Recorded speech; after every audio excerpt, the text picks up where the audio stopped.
On a rainy day in New York City, Jamal trudged home from school, his mind occupied with the usual worries of a teenager from a humble background. The streets were slick with rain, and pedestrians hurried past, eager to escape the downpour. As he rounded a corner, something caught his eye: a wallet lying on the sidewalk, partially hidden by a puddle. Jamal picked it up, his heart racing as he felt its weight. Opening it, he found it stuffed with cash. His eyes widened as he counted the bills. It was more money than he'd ever seen in one place. Thoughts raced through his mind. This could change everything. No more scraping by. No more watching his mother work multiple jobs just to keep food on the table. He found a nearby park bench and sat down, still staring at the wallet. The rain had slowed to a drizzle, but Jamal barely noticed. He was lost in thought, imagining all the possibilities this money could bring. His reverie was interrupted by familiar voices. "Yo, Jamal, what you got there?" It was his friends, Marcus and Tyrone, approaching with curious looks. Jamal hesitated, then showed them the wallet. Their eyes lit up. "Man, you hit the jackpot," Marcus exclaimed. "We gotta celebrate. Let's go get some new kicks. Hit up that fancy restaurant downtown?" Tyrone nodded eagerly. "Yeah, man. This is our chance to live it up for once." Jamal felt torn. The temptation was strong, but something held him back. He remembered his grandmother's words. "Honesty is worth more than gold, child. It's what makes you who you are." "Nah, guys," Jamal said finally. "We can't. It's not right. We gotta find the owner." His friends stared at him in disbelief. "Are you crazy?" Marcus asked. "This is our one shot. Don't be stupid." The pressure mounted as his friends argued, trying to convince him. But Jamal stood firm, clutching the wallet. He knew what he had to do, even if it wasn't the easy choice. Determined to find the wallet's owner, Jamal borrowed his neighbor's smartphone. He searched online for Richard Gates, the name on the ID inside the wallet. The results surprised him. Richard Gates was a prominent billionaire in New York, known for his tech innovations and philanthropy. Jamal scrolled through articles about Gates' business empire and charitable work. It seemed surreal that he was holding this man's wallet. He jotted down the address of Gates' company headquarters, deciding it was his best shot at returning the wallet. At home, Jamal's mother noticed his distraction during dinner. "What's on your mind, baby?" she asked, her face lined with worry. Jamal hesitated, then told her about finding the wallet. His mother's eyes widened. "That's a lot of money, Jamal. You know how behind we are on rent." She trailed off, looking conflicted. Sometimes, opportunities come our way for a reason. Jamal felt his resolve waver. He knew their struggles intimately, the constant stress of unpaid bills, his mother's exhaustion from working multiple jobs. The money in that wallet could solve so many problems. "I know, Ma," he said quietly, "but it's not ours. It wouldn't be right." His mother nodded slowly, a mix of pride and resignation in her eyes. "You're a good boy, Jamal. Your grandma would be proud." She squeezed his hand, then turned back to the dishes, shoulders slumped. Jamal lay awake that night, the wallet hidden under his mattress. He'd made his decision, but doubt still gnawed at him. Was he throwing away their one chance at a better life?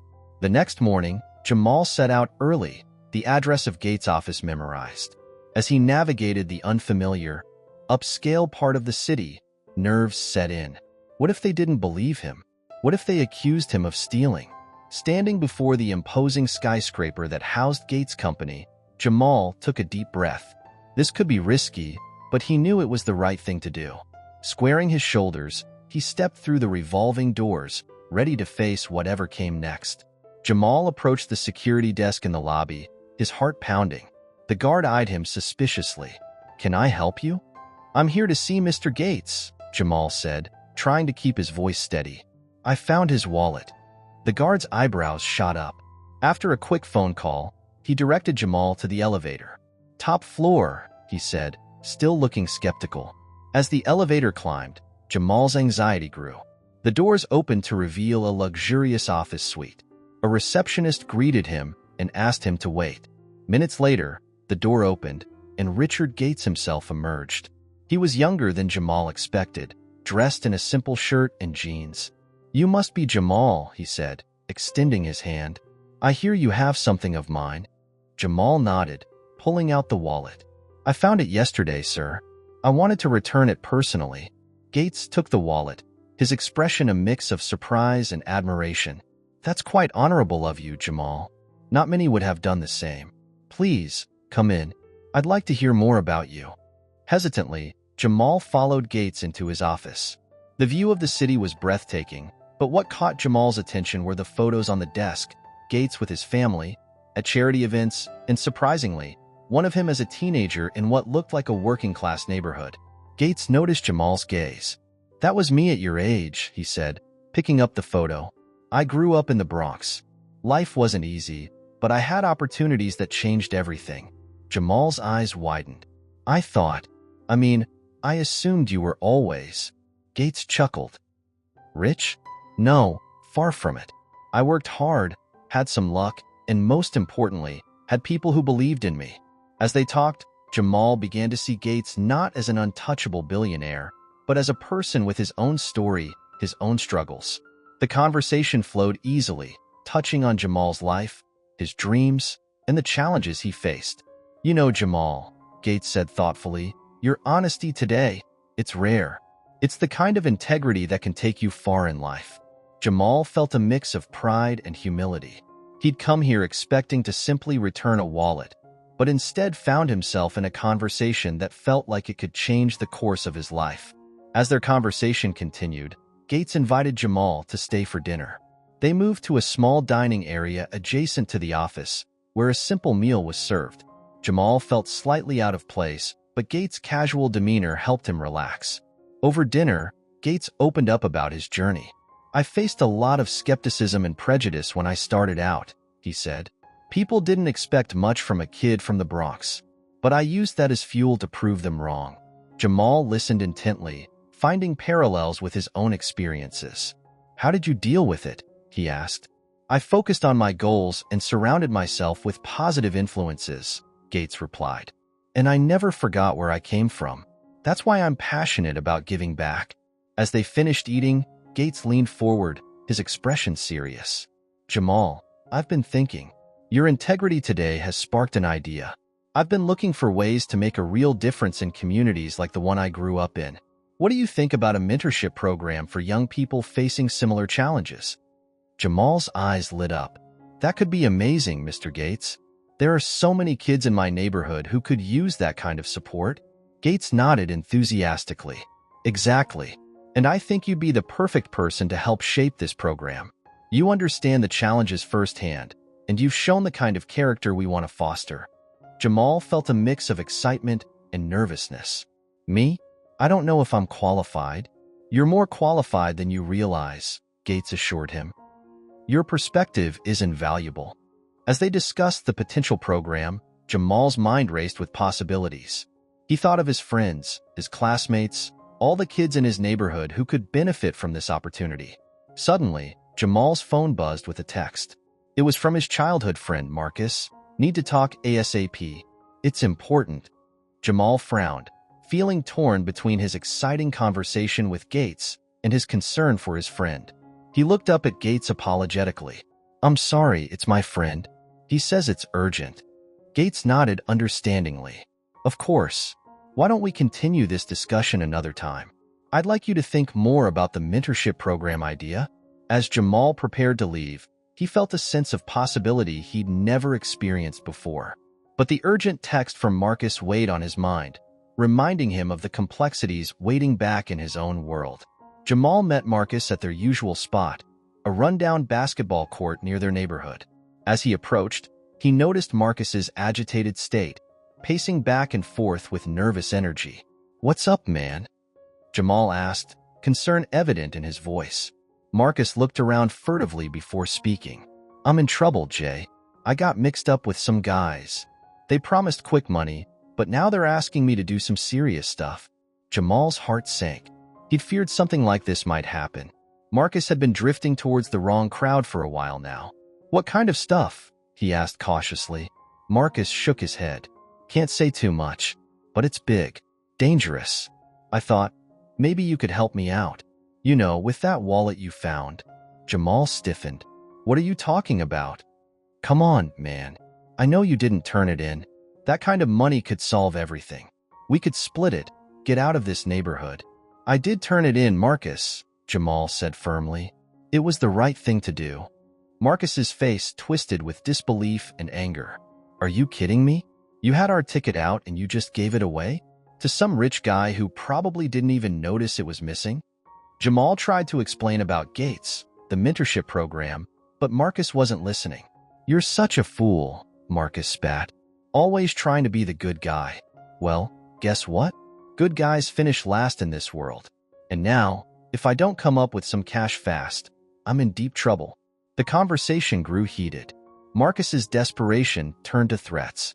If you won't help me, maybe I'll just let everyone know what a sucker you are. Turning in all that money when your own people are struggling. Jamal felt a mix of anger and sadness. This was his childhood friend, but he barely recognized him now. I'm sorry you're in trouble, Marcus, but I can't help you like this. There are other ways, Dash. Save it. Marcus cut him off. I don't need your preaching. I'll figure it out myself. As Marcus stormed off, Jamal stood there, conflicted. He wanted to help his friend, but not at the cost of compromising his own values. The gap between them had never felt wider. Walking home, Jamal's mind raced. He was proud of his decision to return the wallet, excited about the opportunities with Gates, but worried about Marcus. He realized that moving forward might mean leaving some things and people behind. In the weeks that followed, Jamal threw himself into working with Richard Gates on the mentorship program. They met regularly, brainstorming ideas and developing a structure that could genuinely help young people in disadvantaged neighborhoods. Jamal found himself growing more confident as Gates valued his input and perspective. They decided to focus on providing not just academic support, but also practical life skills, career guidance, and exposure to different industries. Your insights are invaluable, Jamal, Gates said during one of their meetings. You understand these kids' realities in a way I never could. As the program took shape, Jamal felt a sense of purpose he'd never experienced before. He was making a real difference, using his own experiences to help others avoid the pitfalls he'd seen trap so many of his peers. However, even as Jamal thrived in his new role, he couldn't shake his worry about Marcus. News traveled fast in their neighborhood, and he'd heard troubling rumors about his friend's increasingly dangerous activities. One evening, as Jamal was leaving Gates' office, he saw a news report on a lobby TV. There had been an armed robbery attempt at a local store, and the suspects were described as young males from his neighborhood. Jamal's stomach dropped as he recognized the description of one suspect that matched Marcus. He tried calling Marcus, but got no answer. The guilt he'd been suppressing bubbled up. Had he abandoned his friend when Marcus needed him most? Gates noticed Jamal's distraction during their next meeting. Is everything okay? He asked, concern evident in his voice. Jamal hesitated, then opened up about Marcus and his worries. Gates listened attentively, his expression thoughtful. You can't save everyone, Jamal, Gates said gently, but it's admirable that you want to try. Sometimes the best way to help isn't by enabling bad choices, but by showing there's another path. Jamal nodded, but the weight on his shoulders felt heavier than ever. He was proud of what he was accomplishing with the mentorship program, but the cost of his success was becoming painfully clear. As he left Gates' office that day, he resolved to make one more attempt to reach out to Marcus, hoping it wasn't too late to steer his friend towards a better future. Determined to help Marcus, Jamal tracked him down to a rundown apartment complex known for its criminal activity. He found Marcus in a dimly lit stairwell, looking haggard and on edge. What are you doing here? Marcus hissed, glancing nervously over his shoulder. Jamal stood his ground. I heard about the robbery, Marcus. This has to stop. You're going to end up in jail or worse. Marcus laughed bitterly. Like you care. You're too busy playing savior with your new rich friend. That's not fair, Jamal countered. I'm here because I do care. The mentorship program we're starting, it could help you too. It's not too late to turn things around. Marcus's expression hardened. You don't get it, do you? I'm in too deep now. There's no turning back for me. There's always a way out, Jamal insisted. Let me help you. We can talk to Mr. Gates, maybe find you a job, Dash. A job? Marcus scoffed. You think sweeping floors is going to solve my problems? I owe people, dangerous people. Your little program can't fix that." The conversation grew increasingly heated. Marcus accused Jamal of abandoning their friendship, of thinking he was better than everyone else now. Jamal tried to remain calm, but his frustration mounted. "I'm trying to save your life," Jamal finally shouted. "Can't you see that?" Marcus pushed him against the wall. "I don't need saving, especially not from someone who turned his back on where he came from." Jamal pushed back, his patience wearing thin. "I haven't turned my back on anything. I'm trying to make things better, for all of us. But I can't force you to accept help." Their argument echoed through the stairwell, years of friendship straining under the weight of their diverging paths. Just as it seemed they might come to blows, sirens wailed in the distance, growing closer. Marcus tensed. "You need to leave. Now." Jamal hesitated, torn between his desire to help and the realization that he might be putting himself in danger. "Marcus, please dash. Go," Marcus shouted, already backing away. "And don't come looking for me again." As Jamal hurried out of the building, he felt a mix of emotions: anger, sadness, and a gnawing sense of failure. He tried to reach out, but the gap between them seemed insurmountable now. Walking home, he wondered if he just witnessed the final breakdown of a friendship that had once seemed unbreakable. Weeks passed, and the day of the community event to launch the mentorship program arrived. Jamal stood backstage in a community center, nervously adjusting his tie. The room outside was filling up with local residents, potential mentors, and even a few media representatives. Richard Gates approached, giving Jamal a reassuring pat on the shoulder. "Ready for this?" he asked. Jamal nodded, trying to quell the butterflies in his stomach. "As ready as I'll ever be." The event began with Gates giving an introduction, explaining the program's goals and its importance. Then, he called Jamal to the stage. Taking a deep breath, Jamal stepped into the spotlight. "I grew up in these streets," Jamal began, his voice shaky at first but growing stronger. "I've seen how easy it is to make the wrong choices when it feels like you don't have any good options. This program is about creating those options." As he spoke, Jamal saw heads nodding in the audience. He shared his own story, including finding Gates' wallet and the journey that followed. The crowd listened intently, and Jamal felt a surge of confidence. "We're not here to judge or preach," he continued. "We're here to support, to guide, and to show that there are paths to success that don't involve risking your freedom or your life." After the speeches, people lined up to talk to Jamal and Gates, asking questions and signing up for the program. The energy in the room was palpable, full of hope and possibility. As Jamal chatted with a group of teenagers, something caught his eye. In the back of the room, partially hidden behind a column, stood Marcus. He wasn't alone. Jamal recognized the young men with him as members of a local gang. Their eyes met across the room. Marcus's expression was unreadable, a mix of curiosity and defiance. For a moment, Jamal thought he might approach, but then one of Marcus's companions said something, and the group turned to leave. Jamal felt a pang in his chest. He wanted to go after Marcus, to make one more attempt to reach him, but he was surrounded by people eager to learn more about the program, people he had committed to helping. As the event wound down, Jamal couldn't shake the image of Marcus in the back of the room. He had seen the success of the launch, the potential for positive change. But Marcus's presence was a stark reminder that not everyone would be easy to reach, and that the real work was only just beginning. As the crowd thinned out, Jamal made a split-second decision. He excused himself from the conversation he was having and quickly made his way to the exit, hoping to catch Marcus before he disappeared. Outside, he spotted Marcus and his group a short distance away. "Marcus!" he called out, jogging towards them. The group turned, tension visible in their postures.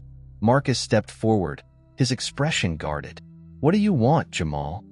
Jamal took a deep breath. "I saw you inside. I'm glad you came."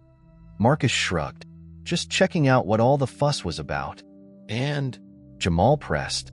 "What did you think?" Marcus glanced at his companions before responding. "It sounds nice and all, but come on.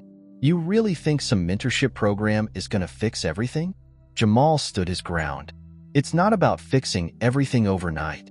It's about giving people a chance, a way out." One of Marcus's friends scoffed. A way out to what? Minimum wage jobs? It's more than that, Jamal insisted. It's about skills, connections, opportunities, things that can lead to real careers. Marcus seemed to waver, a flicker of interest in his eyes. And what if someone's already messed up? Got a record? Jamal saw an opening. The program's for everyone, Marcus.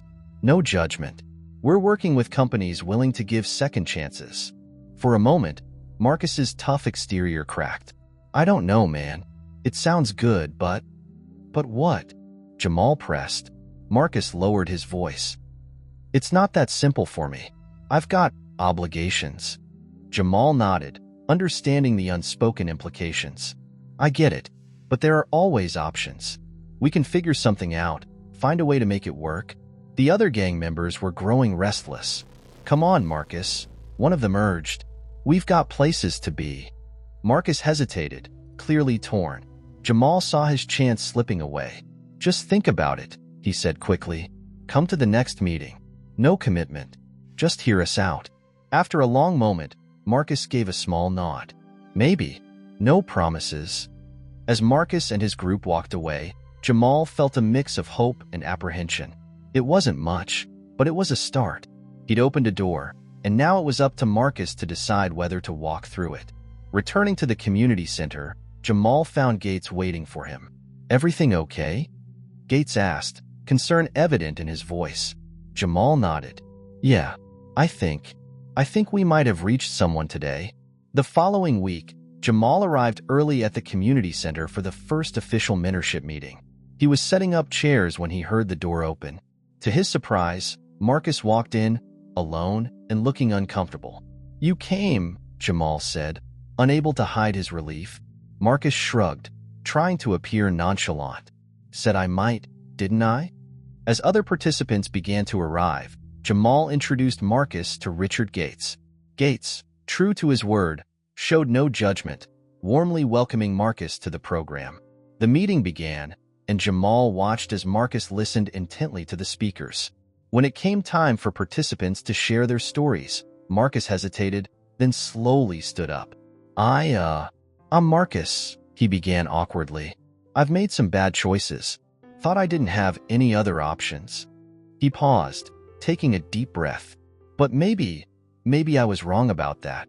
As Marcus shared more of his story, the room fell silent. He spoke of the pressures he faced, the mistakes he'd made, and his fear of being trapped in a life he didn't want. Jamal saw heads nodding in understanding and empathy. When Marcus finished, Gates stood up. Thank you for your honesty, Marcus. That's exactly why we're here, to show that it's never too late to change your path. He turned to address the room. In fact, I have an announcement. My company is starting an internship program specifically for young people looking for a fresh start. Marcus, if you're interested, I'd like to offer you a spot. Marcus's eyes widened in disbelief. For real? Even with my record? Gates nodded. Everyone deserves a second chance. What matters is what you do with it. The room erupted in applause. Jamal saw tears in Marcus's eyes as he accepted the offer, shaking Gates's hand. As the meeting concluded, there was a palpable sense of hope in the room. People lingered, chatting and exchanging contact information. Jamal watched as Marcus engaged with other participants, his usual tough exterior softening. You did this, Gates said, coming to stand beside Jamal. Your persistence, your belief in your friend, that's what made the difference. Jamal shook his head. We did this, all of us, together. As they left the community center that evening, Jamal felt a profound sense of accomplishment. The simple act of returning a wallet had set off a chain of events that was now changing lives. He knew there would be challenges ahead, but for the first time, he truly believed that change was possible. Marcus fell into step beside him. Thanks, man, he said quietly, for not giving up on me. Jamal smiled. That's what friends do. As they walked, Jamal realized that this wasn't just the end of one story. It was the beginning of many new ones. The mentorship program was more than just a way to help individuals. It was a catalyst for transforming an entire community, and he was proud to be a part of it.